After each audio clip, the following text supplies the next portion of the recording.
ওয়া উম্মিহি ওয়া আবিহি, তোর অস্থিরতা। বাবা মা এখানে দাঁড়িয়ে আছে, কোথায় পালায়ন করবে, পথ পাবে না। আল্লাহ রাব্বুল আলামিন আজ থেকে প্রায় 1000 বছর আগেই আল্লাহ রাব্বুল আলামিন কিয়ামতের সম্পর্কে জানিয়ে দিয়ে, কিয়ামত তখনই ঘটবে যখন মানুষ সীমা লঙ্ঘন করবে, অত্যাচার করবে, ব্যভিচারের কাজ বেড়ে যাবে, এবং যারা অশিক্ষিত লোক, যারা অজ্ঞ লোক, তারা সমাজে নেতৃত্ব দিবে এবং অবিচারের কাজ বেড়ে যাবে, সীমা লঙ্ঘনের কাজ বেড়ে যাবে, অন্যায় বেড়ে যাবে, দুর্নীতি বেড়ে যাবে। দুর্নীতিবাজ যারা থাকবে তারা সমাজের মধ্যে অশৃঙ্খল করবে। মানুষ তাদের ভয়ে কেউ কথা বলবে না, তাদেরকে ভয় করে কেউ কথা বলবে না, কারণ সাময়িকের জন্য শিক্ষিত লোকেরা ওই মূর্খ লোকের কাছে তারা আপনার যদিও তারা কথা বলতে পারে, তাদের ভাব তারা বলতে পারবে, মনের ভাব, কিন্তু অনেক সময় তারা সম্মানের ক্ষেত্রের জন্য তারা চুপ থাকবে। যে কোনো মুহূর্তেই আপনার উপর অবিচার করবে, আবার সম্মান বুঝবে না। আপনি যে একটা আলেম মানুষ, আপনি যে সমাজে একটা নেতৃত্বস্থানীয় লোক, সমাজের আমির, সেই লোকগুলি তারা বুঝবে না, এই জন্য কঠোর ব্যবহার আপনার সাথে করবে। এই জন্য আপনার লজ্জায়, আপনার ইজ্জত বাঁচাতে যাইয়া, সম্মান বাঁচাতে যাইয়া আপনি কি করবেন, নরম থাকবেন। কারণ আল্লাহ পাকের খাস বান্দা হবে যারা, আল্লাহর ওলি যারা হবে, তারা তো নরমই থাকবে, ঠিক কিনা বলেন? যারা সমাজে অশ্লীল কাজ করে, অন্যায় কাজ করে, অপরাধ কাজ করে, তাদেরকে বসে ভয়ে কথা বলে না, ইচ্ছা করলে মুহূর্তের মধ্যে তাকে ধূলিসাৎ করে দিতে পারবে, কিন্তু দেয় না ইজ্জতের ভয়ে, ঠিক কিনা বলেন? বলেন তো এখন জানার কাজ কি বেশি না কম? আপনাদের মিরবহরি কম হতে পারে, বিভিন্ন এলাকায় বাংলাদেশের মধ্যে খবর নিয়ে দেখেন কত যে ব্যভিচার বেড়ে গেছে। গাঁজাখুর কি বেশি না কম? মদখুর, ইয়াবা কি বেশি খায় না কম খায়? অনেকে টাল হয়ে পড়ে থাকে, এরকম বেড়ে যাবে। এটি কিয়ামত রিয়া। এই জন্য কিয়ামতের আলামত বহুত হবে। আল্লাহ রাব্বুল আলামিন নিজেই তখন যখন এই অন্যায় অপরাধ কাজগুলি বেড়ে যাবে, অত্যাচার বেড়ে যাবে, জুলুম বেড়ে যাবে, নির্যাতিত নিপীড়িত কাজ বেড়ে যাবে, তখন আল্লাহ রাব্বুল আলামিন সেই বার্তা কিয়ামতে দিয়ে দিবেন। কিয়ামতের আগে কী কী ঘটতে পারে আল্লাহ জানিয়ে দিবেন। এই কিয়ামত আলোচনা করলে দীর্ঘ সময় করা যাবে, কিন্তু শেষ হবে না। মানে ঘন্টার পর ঘন্টা, দিনের পর দিন, রাতের পর রাত করা যাবে, কিন্তু শেষ হবে না। সামান্য কিছু আলোচনা আপনাদের সামনে করব। আল্লাহ রাব্বুল আলামিন যেন বলেছেন সূরাতুল বাকারা 48 নম্বর আয়াতে, ওয়াত্তাকু ইয়াওমান লা তাজজি নাফসুন আন নাফসিন শাইআন ওয়ালা ইউকবালু মিনহা শাফাআতু ওয়ালা ইউখাযু মিনহা আদলু ওয়ালা হুম ইউনসারুন। একটু আস্তে করে আল্লাহু আকবার। ওয়াত্তাকু, সেদিন কিয়ামতের কথা বলেছেন। ওয়াত্তাকু ইয়াওমান লা তাজজি নাফসুন আন নাফসিন শাইআন, একজন আরেকজনের ব্যাপারে কোনো উপকার আসবে না। আপনার এই দুনিয়ার জমিনে যত বন্ধু হোক, বান্ধব হোক, যে যত কিছু হোক, দুনিয়ায় যদি বিপদে পড়েন, এই দুনিয়ায় তো পরীক্ষা হয়ে যায়, কেউ কেউর কাছে পাশে থাকে না। আজকে যদি আপনার মহামারী হয়, বিভিন্ন একটা কঠিন রোগ হয়ে যায়, কুষ্ঠ রোগ হয়ে যায়, আপনার পাশে কাউকে পাইবেন না। আপনার সহধর্মিনী পর্যন্ত, আপনার স্ত্রী পর্যন্ত আপনার কাছ থেকে দূরে চলে যাবে। এই জন্য আল্লাহ বলছেন ওয়াত্তাকু ইয়াওমান লা তাজজি নাফসুন আন নাফসিন শাইআন, অর্থাৎ কিয়ামতের ময়দানে, হাসরের ময়দানে কেউ কারো উপকার আসবে না। শাইআন ওয়ালা ইউকবালু মিনহা শাফাআতু, এবং কারো সুপারিশ গ্রহণ করা হবে না, কারো শাফাআত গ্রহণ করা হবে না। কেউ জন্য আপনি সুপারিশ করবে, শাফাআত করবে, সেটাও গ্রহণ করা হবে না। এটা কার কথা? কার কথা? ওয়ালা ইউখাযু মিনহা আদলু ওয়ালা হুম ইউনসারুন, আর সেদিন কারো সাহায্য পাওয়া যাবে না। কিন্তু সাহায্য কাদের পাওয়া যাবে? আল্লাহর কাজ যদি ভালো করেন, আল্লাহ পাকের জিকির যদি সঠিকভাবে আপনি আদায় করতে পারেন, তাইলে ফেরেশতারা কিয়ামতের ময়দানে, হাসরের ময়দানে দাঁড়িয়ে থাকবে, আল্লাহ সুবহানাহু ওয়া তাআলা নিজে আপনার জিম্মাদারিতে হয়ে যাবেন। আল্লাহ রাব্বুল আলামিন আপনার সুপারিশ করবে। সুবহানাল্লাহ বলেন। আল্লাহ পাক নিজে যাচাই করে আল্লাহ পাকের আশিক বান্দাদেরকে, আল্লাহ পাকের জাকিরিন বান্দাদেরকে, আল্লাহ পাকের ওয়াহিদিন বান্দাদেরকে আল্লাহ নিজেই বাছাই করে জান্নাতে নিয়ে যাবে। সুবহানাল্লাহ বলেন।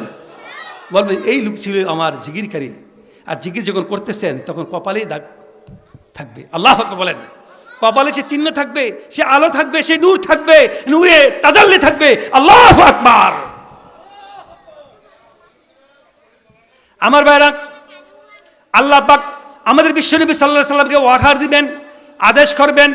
আদেশ করার পরে যে সেজদা রাসূল সাল্লাল্লাহু আলাইহি সাল্লাম পড়ে যাবেন, আদেশ করা মাত্র সেজদার থেকে মাথাটা উঠাবেন এবং বলবেন, হে নবী, তুমি যাকে চা তাকে নিয়ে তুমি তোমার আমার যারা খাস উম্মত ছিল তাদেরকে নিয়ে তুমি জান্নাতের পাড়ি দেওয়ার ব্যবস্থা করে দাও। সুবহানাল্লাহ বলেন। রাসূল সাল্লাম কি এভাবে করবে? সেদিন আল্লাহ যদি ওয়ারা না পায়, আল্লাহ যদি হুকুম না হয়, রাসূল সাল্লামও কি কিয়ামতের মধ্যে হাসরের ময়দানে সেজদা করে থাকবে, কিন্তু মাথা উত্তোলন করবে না। আল্লাহ বলে তাসবিহ পড়ো, আল্লাহ হুকুম করলে তাসবিহ পড়বে, মাথা উত্তোলন করবে। যাকে অনুমতি দিবে তাদেরকে বাছাই করে করে রাসূল সাল্লাল্লাহু আলাইহি ওয়াসাল্লাম উম্মতদেরকে জান্নাতে আমার সেই ব্যবস্থা পরে আল্লাহ তাআলা করে দিবেন। সুবহানাল্লাহ বলেন। তাই এতে বোঝা গেল আল্লাহ ছাড়া কোনো সাহায্যকারী নাই। তাহলে আমরা জিকির করব কার? সূরা ইনফিতরে আল্লাহ রাব্বুল আলামিন এত সুন্দর করে বলে দিয়েছেন, জানিয়ে দিয়েছেন 30 পারায়, ইযাস সামাউ ফাতারাত ওয়া ইযাল কাওয়াকিবু তাসারাত ওয়া ইযাল বিহারু ফুজ্জিরাত ওয়া ইযাল কুবুরু বুসিরাত। পরে আল্লাহু আকবার বলেন। ইযাস সামাউ ফাতারাত, যখন আকাশ ফেটে যাবে, আকাশ বিস্তীর্ণ হবে। ওয়া ইযাল কাওয়াকিবু তাসারাত, যখন তারকাগুলি জ্বলে পড়বে, খণ্ড বিখণ্ড হয়ে যাবে। আমার ভাইরা, তারকাগুলোর অস্তিত্ব থাকবে না, সব খণ্ড বিখণ্ড হয়ে জমিনে পড়তে থাকবে। ওয়াইজাল বিহার ফুজ্জিরাত, যখন কবরকে উদ্ধৃত করা হবে, কবর উপরে ফেলা হবে, কবরকে উপরে ফেলা হবে, কবরের মানুষগুলি উঠে আসবে। আলিমাত নাফসুম মা কদ্দামাত ওয়া আখরাত, তখন মানুষ বলবো এই কি হলো। আমি সূরা ইনফিতার থেকে বলতেছি, যে সূরা ইনফিতারের 30 পারায় 1 নম্বর 2 নম্বর 3 নম্বর 4 নম্বর 5 নম্বর আয়াত থেকে বলতেছি। মানুষ বলবো এই কি হলো, এই কি অবস্থা। মানুষ ভয়ে মানে অস্থিরতা হয়ে যাবে, পাগলপানা হয়ে যাবে। আমার ভাইরা, চিন্তায় হয়ে যাবে। আমার ভাইরা, সেদিন কিয়ামতের ময়দানে, হাসরের ময়দানে কেউ কারো পরিচয় দেবে না। যখন এত বিকট আওয়াজ হবে, বিকট আওয়াজ আসবে কানের ভিতরে, কানের পর্দাগুলি ফেটে যাবে, ফেটে যাওয়ার উপক্রম হবে।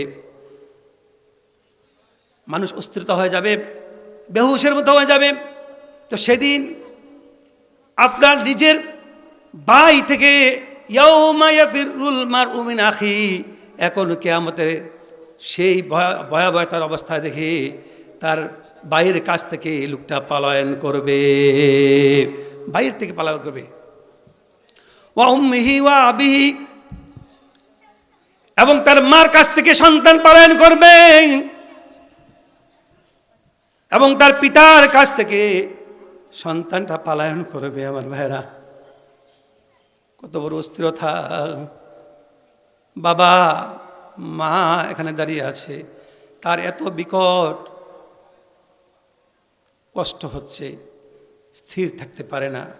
মা বাপ ছেড়ে দিয়ে, ভাই ছেড়ে দিয়ে পলায়ন করবে রে, কোথায় পলায়ন করবে, পথ পাবে না, দৌড়াদৌড়ি করবে, ছোটাছুটি করবে, যেন যায় না আওয়াজ।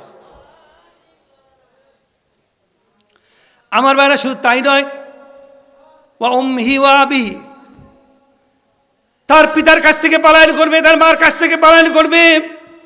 এরপরে তার স্ত্রীর কাছ থেকেও ওই লোকটা পলায়ন করবে, এবং সন্তানের কাছ থেকেও সে পলায়ন করবে। এত আপনার সাদের স্ত্রী, এত সুন্দর স্ত্রী, 1 সপ্তাহ দূরে গিয়ে থাকতে পারেন না, ঢাকা শহর যান, ঘুরে চলে আসেন, ব্যবসাতে যান, বন্ধু কয় মেয়ের বাড়িতে গেছেন, মেয়ে কয় থাকেন না একদিন থাকো, আজকে আব্বা যান, যাইয়েন না, থাকেন।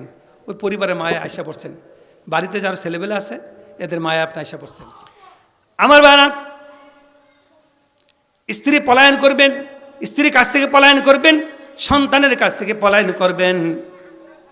এই জন্য আমার ভাইরা, কেউ কারো চিন্তাই থাকবে না। কিয়ামতের কেমন ভয়াবহ হবে যখন আপনার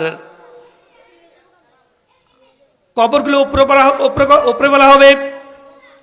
আপনার দুনিয়াটা যত পৃথিবীর মধ্যে যত আছে গাছ গাছালি তরুলতা, সবগুলি যখন তুলার নেই উঠতে থাকবে, আপনার কারো হুঁশ থাকবে না, এমন এক বিকট আওয়াজ হবে, আওয়াজ এমন এক আবার একটা হাওয়াও আসবে, মানে মানুষ উপস্থিতটা পাগলের মানা হয়ে যাবে, কেউ কারো খেয়াল থাকবে না। আমার ভাইরা, এই জন্য আমাদের আমলের দরকার আছে কি নাই? আমার দরকার আছে কি নাই? সেদিন কারো বোঝা কেউ বহন করবে না।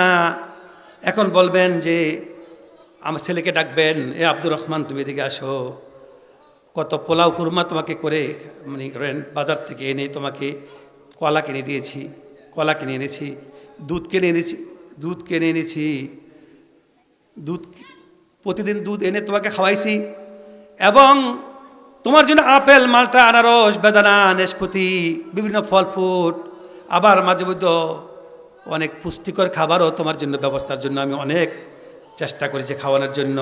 হে আব্দুর রহমান, একটু আসো না, মানে আমার একটু বোঝা তুমি বহন করো, একটু বোঝা কি করো, বহন করো। কিন্তু সেদিন কেউ বোঝা কেউ বহন করবে না। এবং সামান্য বোঝাবার যদি আপনি চেষ্টা করেন যে আপনাকে বাঁচানোর জন্য, আপনাকে রক্ষা করার জন্য, সেদিন সামান্য বোঝাও আপনার বহন করবে না। এই কিয়ামতের এত ভয়াবহতা, এত কঠিন ভয়াবহতা হয়ে যাবে আমার ভাইরা। এই জন্য আমার ভাইরা, আমরা সকলে এক আল্লাহ তাআলার জিকির করতে হবে। কার জিকির করতে হবে? কার জিকির করতে হবে? যেহেতু হাসরের ময়দানে কেউ কারো উপকার আসবে না, কিয়ামতের ময়দানে কেউ কারো উপকার আসবে না, কার জন্য সুপারিশ হবে না, কিন্তু সুপারিশ একটা পাবেন, এমন যদি আপনার বেশি বেশি করে আপনার দুরূদ থাকে। এই জন্য আল্লাহ রাব্বুল আলামিন বলেছেন, বান্দারে তুমি ওসিলা করো। ইয়া আইয়ুহাল্লাযিনা আমানু, ঈমানদারগণ, আল্লাহ পাক গোটা মুমিনদেরকে, গোটা জাতিদেরকে, গোটা মুসলিম উম্মাহকে আল্লাহ রাব্বুল আলামিন এত সুন্দর করে এসএমএস করে জানিয়ে দিলেন। তাহলে তোমরা কি করো? ইয়া আইয়ুহাল্লাযিনা আমানু, ঈমানদারগণ, ইবতাগু ইলাল ওসিলাতা, তুমি ওসিলা তালাশ করো। ওয়াজাহিদু ফি সাবিলিহি, আর এবং জানমাল তারা আল্লাহর রাস্তায় তুমি জিহাদ করো, সংগ্রাম করো, জিহাদ করো, প্রতিবাদ করো, হকের প্রতিবাদ করো। এটা কার কথা? ক্বালা মান রাআ মিনকুম মুনকারান ফালিয়ুগাইয়িরু বিয়াদিহি ফাইন লাম ইস্তাতি বিলিসানি ফাইন লাম ইস্তাতি বিকলবি যালিকা আদাফুল ঈমান। এই জন্য আল্লাহ রাসূল সাল্লাল্লাহু আলাইহি ওয়াসাল্লাম বলেছেন, সাইয়্যিদুল মুরসালিন, শাফিউল মুযনিবিন, আনিসুল গালিবিন, রাহমাতাল লিল আলামিন, হুজুরে পুর নূর সাল্লাল্লাহু আলাইহি সাল্লাম, হুজুর আকরাম সাল্লাল্লাহু আলাইহি সাল্লাম বলেছেন, যখন তুমি কোনো অন্যায় কাজ দেখো তখন সাথে সাথে করে তুমি প্রতিবাদ করো, এবং এরপর তুমি কি করো? তাকে বুঝাও, বার্তা পৌঁছাও। সে জিনিসটা বুঝতেছে না, অন্যায় কাজ করতেছে, সে বাড়াইতেছে, তাকে কথা দিয়ে বুঝাও, তার সাথে ভালো সদয় ব্যবহার করো। এরপর যদি তুমি না করো, অন্তর দিয়ে তাকে কি করো? ঘৃণা করো। এটা সবচেয়ে দুর্বল ঈমান। এই জন্য ক্বালা নবী সাল্লাল্লাহু আলাইহি ওয়াসাল্লাম বলেছেন, লা ইউমিনু আহাদুকুম হাত্তা কুনা হাব্বা ইলাইহি মিন ওয়ালিদিহি ওয়া ওয়ালাদিহি ওয়ান নাসি আজমাইন। আল্লাহু আকবার। ততক্ষণ পর্যন্ত তুমি খাঁটি মুমিন হতে পারবে না, খাঁটি মুত্তাকিন হতে পারবে না, খাঁটি ফরজগার হতে পারবে না, যতক্ষণ পর্যন্ত রাসূল সাল্লাল্লাহু আলাইহি সাল্লামকে তোমার পিতা মাতার চাইতে, তোমার সন্তানের চাইতে, সকল মানুষের চাইতে ভালো না বাসবে। এখন ভালোবাসি কি কম বাসি না বেশি বাসি? কেমন ভালোবাসি? এখন যে জিজ্ঞাসা করি হাজার হাজার জনতার সামনে, ভাইরা আপনারা বলেন তো, আজানের পরে যে দোয়াটা পড়া হয়, এই দোয়ার মাধ্যমে আপনাকে সুপারিশ করা হবে কিয়ামতের ময়দানে। এটা একটা সুপারিশের জন্য ফায়সালা, সুপারিশের হাতিয়ার। আজানের পরে দোয়াটা অত্যন্ত গুরুত্বপূর্ণ। আজানের পরে যে দুরূদ শরীফ পড়া হয়, সেটা অত্যন্ত গুরুত্বপূর্ণ। জিজ্ঞাসা করলে হাজার হাজার জনতা একজনও বলতে পারবে না, ঠিক কিনা বলেন? তো 2-4 মুসলিমে পারতে পারে, হ্যাঁ, আবার মাদ্রাসা ছাত্ররা পারবে, আলেম ওলামা যারা তারা পারবে। সাধারণ পাগলি অনেকেই পারে না। শিকার দরকার আছে কি নাই বলেন? তা আমার ভাইরা, এই জন্য বলতেছিলাম, মান আহাব্বা সুন্নতি ফাকাদ আহাব্বানি ওয়া মান আহাব্বানি কানা মাই ফিল জান্নাহ। ওয়া আনহু আলাইহিস সালাম বলছেন, ওয়া আনহু সাল্লাল্লাহু আলাইহি সাল্লাম, নবী করিম সাল্লাল্লাহু আলাইহি সাল্লাম বলেছেন, মান আহাব্বা সুন্নতি, যে ব্যক্তি একটা সুন্নতকে মানবে, মান আহাব্বা সুন্নতি ফাকাদ আহাব্বানি, আমি তাকে মহব্বত করব। ওয়া মান আহাব্বানি, আর আমার রাসূলকে যারা মহব্বত করবে, কানা মাই ফিল জান্নাহ, সে রাসূল সাল্লাল্লাহু আলাইহি ওয়াসাল্লামের পাশেই জান্নাতে থাকবে। সুবহানাল্লাহ বলেন। যে আল্লাহকে মহব্বত করে রাসূলের আনুগত্য করতে হবে, রাসূলের অনুকরণ করতে হবে, রাসূল সাল্লাল্লাহু আলাইহি ওয়াসাল্লামের অনুসরণ করতে হবে, রাসূল সাল্লাল্লাহু আলাইহি ওয়াসাল্লামকে ভালোবাসলে, রাসূল সাল্লাল্লাহু আলাইহি আদর্শকে উদ্দীপিত করলে, তাহলে আপনার পরকালে কল্যাণ, দুনিয়াতে শান্তি, পরকালে কি শান্তি। আল্লাহু আকবার বলেন। এই জন্য আমার ভাইরা, বেরাজির গভীর মনোযোগ, আমরা এই দুনিয়াতে থাকার জায়গা না, একদিন এই দুনিয়া ছেড়ে অন্ধকার কবরে যেতে হবে। এমন একটি বিজনেস করতে হবে, এমন একটি ব্যবসায় আমরা সামিল হতে হবে যে ব্যবসাটা পরকালের জন্য আমাদের কর্জে হাসানা হবে। আল্লাহু আকবার।